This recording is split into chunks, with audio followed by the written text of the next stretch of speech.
Министерот за здравство во заминување, Азир Алиев, потврди дека од нивна страна завршен е процесот за случајот со извршените на потребни операции на срце.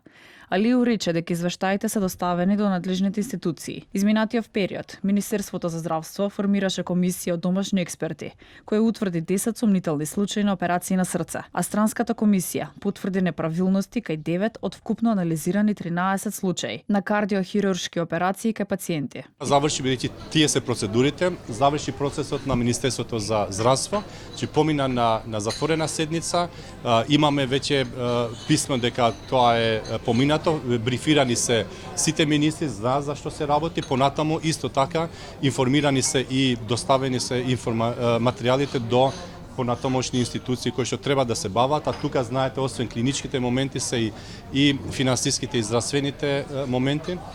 Ценам дека понатаму, ако има потреба од дополнителни информации, Министерството ќе ги даде и новиот министер, бидејќи нели таа е двонасочна комуникација помеѓу надворешните институции кои што се веќе надлежни да формираат предмет и Министерството за здравство која што треба дополнително да го информира со информација ако се неопходни.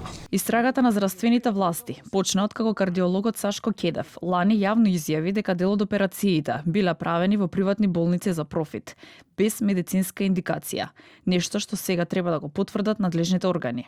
На последната средба со новинарите, министерот во заминување Азир Алиев на прашање посочи дека во мандат од 13 месеци направени се многу работи. 15 закони се работат, дел се поминати, остатокот се во тек. Алиев рече за жал не се успеало во поврзувањето на здравствените системи со финансискиот момент. Според него, клучен момент е граѓанинот да го следи процесот како здравствена услуга со финансискиот момент и да може граѓанинот да бира дали сака да ја земе услугата во јавна или приватна здравствена установа, затоа што фондот се обезбедува од средства на граѓаните. Со тоа граѓаните треба да имаат слобода да бираат помеѓу една или друга институција.